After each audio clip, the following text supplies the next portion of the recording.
ಮಾತಾಡಿದ್ರೆ ಯಾರು ಉರಿತದ ಇಲ್ವಾ?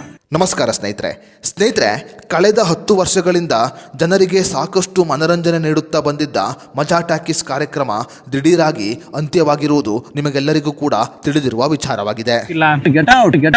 ಮಜಾ ಟಾಕೀಸ್ ಕಾರ್ಯಕ್ರಮವನ್ನ ಕಳೆದ 10 ವರ್ಷಗಳಿಂದ ನಡೆಸಿಕೊಂಡು ಬರುತ್ತಿದ್ದ ಸೃಜನ್ ಲೋಕೇಶ್ ಅವರೇ ಮಜಾ ಟಾಕೀಸ್ ಕಾರ್ಯಕ್ರಮ ಅಂತ್ಯವಾಗಿದೆ ಅಂತ ಸ್ಪಷ್ಟನೆಯನ್ನು ನೀಡಿದ್ದಾರೆ. ಇನ್ನು ಮಜಾ ಟಾಕೀಸ್ ಕಾರ್ಯಕ್ರಮ ಅಂತ್ಯ ಆಗುವುದಕ್ಕೂ ಮುನ್ನವೇ ಮಜಾ ಟಾಕೀಸ್ನಲ್ಲಿ ಪ್ರಮುಖ ಪಾತ್ರವನ್ನು ಮಾಡುತ್ತಿದ್ದ ತರಂಗ ವಿಶ್ವ ಅವರು ಮಜಾ ಟಾಕೀಸ್ನಿಂದ ಹೊರಬಂದಿದ್ದರು. ತರಂಗ ವಿಶ್ವ ಅವರು ದಿಢೀರಾಗಿ ಮಜಾ ಟಾಕೀಸ್ನಿಂದ ಹೊರಬಂದ ಬೆನ್ನಲ್ಲೇ ಸಾಕಷ್ಟು ಪ್ರೇಕ್ಷಕರು ಸಾಕಷ್ಟು ರೀತಿಯಲ್ಲಿ ಅನುಮಾನವನ್ನು ಹೊರಹಾಕಿದ್ದರು. ತರಂಗ ವಿಶ್ವ ಮತ್ತು ಸೃಜನ್ ಲೋಕೇಶ್ ಅವರ ನಡುವೆ ಜಗಳವಾಗಿದೆ. ಈ ಕಾರಣಗಳಿಂದ ತರಂಗ ವಿಶ್ವ ಅವರು ಮಜಾ ಟಾಕೀಸ್ನಿಂದ ಹೊರಬಂದಿದ್ದಾರೆ ಅಂತ ಸಾಕಷ್ಟು ಜನರು ಸಾಮಾಜಿಕ ಜಾಲತಾಣದಲ್ಲಿ ತಮ್ಮ ಅಭಿಪ್ರಾಯವನ್ನು ಹೊರಹಾಕಿದ್ದರು. ಸದ್ಯ ಈಗ ತರಂಗ ವಿಶ್ವ ಅವರೇ ನಾನು ಮಜಾ ಟಾಕೀಸ್ನಿಂದ ಹೊರಬರಲು ನಿಜವಾದ ಕಾರಣ ಏನು ಅಂತ ಹೇಳಿಕೊಂಡಿದ್ದಾರೆ. ಸ್ನೇಹಿತರೆ, ತರಂಗ ವಿಶ್ವ ಅವರು ಮಜಾ ಟಾಕೀಸ್ನ ಸುಮಾರು 200 ಎಪಿಸೋಡ್ಗಳಲ್ಲಿ ಮುತ್ತುಮಣಿ ಪಾತ್ರವನ್ನು ಮಾಡಿರುವುದು ನಿಮಗೆಲ್ಲರಿಗೂ ಕೂಡ ಗೊತ್ತೇ ಇದೆ.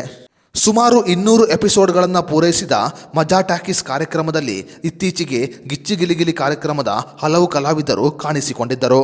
ಗಿಚ್ಚಿ ಗಿಲಿಗಿಲಿ ಕಾರ್ಯಕ್ರಮದ ಹಲವು ಕಲಾವಿದರು ಮಜಾ ಟಾಕೀಸ್ನಲ್ಲಿ ಕಾಣಿಸಿಕೊಂಡಿದ್ದು ಪ್ರೇಕ್ಷಕರ ಗೊಂದಲಕ್ಕೆ ಕಾರಣವಾಗಿತ್ತು.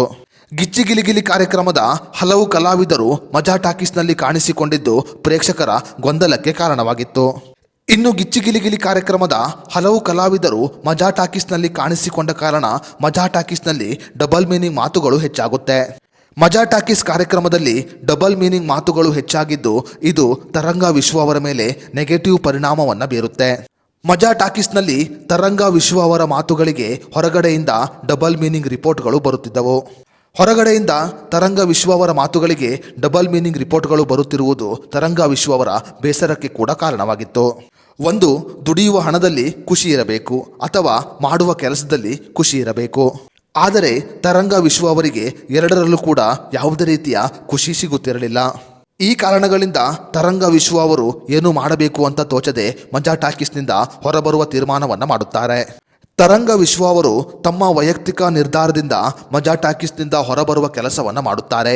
ಆದರೆ ಸೃಜನ್ ಲೋಕೇಶ್ ಹಾಗೂ ತರಂಗ ವಿಶ್ವ ಅವರ ನಡುವೆ ಯಾವುದೇ ರೀತಿಯ ಜಗಳ ನಡೆದಿಲ್ಲ. ನನ್ನ ಮತ್ತು ಸೃಜನ್ ಲೋಕೇಶ್ ನಡುವೆ ಬಹಳ ಒಳ್ಳೆಯ ಸ್ನೇಹ ಈಗಲೂ ಕೂಡ ಇದೆ ಅಂತ ತರಂಗ ವಿಶ್ವ ಅವರು ಮಾಧ್ಯಮದ ಮುಂದೆ ಹೇಳಿಕೊಂಡಿದ್ದಾರೆ. ಮಜಾ ಟಾಕೀಸ್ ಕಾರ್ಯಕ್ರಮ ತರಂಗ ವಿಶ್ವ ಅವರಿಗೆ ಬಹಳ ಒಳ್ಳೆಯ ಹೆಸರನ್ನು ತಂದುಕೊಟ್ಟಿತ್ತು. ಆ ಒಳ್ಳೆಯ ಹೆಸರನ್ನು ಕಾಪಾಡಿಕೊಳ್ಳುವ ಉದ್ದೇಶದಿಂದ ತರಂಗ ವಿಶ್ವ ಅವರು ಮಜಾ ಟಾಕೀಸ್ನಿಂದ ಹೊರಬರುವ ತೀರ್ಮಾನವನ್ನು ಮಾಡುತ್ತಾರೆ. ಸ್ನೇಹಿತರೆ, ತರಂಗ ವಿಶ್ವ ಅವರು ಮಜಾ ಟಾಕೀಸ್ನಿಂದ ದಿಢೀರಾಗಿ ಹೊರಬಂದಿರುವುದು ಮತ್ತು ದಿಢೀರಾಗಿ ಮಜಾ ಟಾಕೀಸ್ ಕಾರ್ಯಕ್ರಮ ಅಂತ್ಯವಾಗಿರುವುದರ ಬಗ್ಗೆ ನಿಮ್ಮ ಅನಿಸಿಕೆ ಅಭಿಪ್ರಾಯವನ್ನು ನಮಗೆ ಕಮೆಂಟ್ ಬಾಕ್ಸ್ನಲ್ಲಿ ತಿಳಿಸಿ.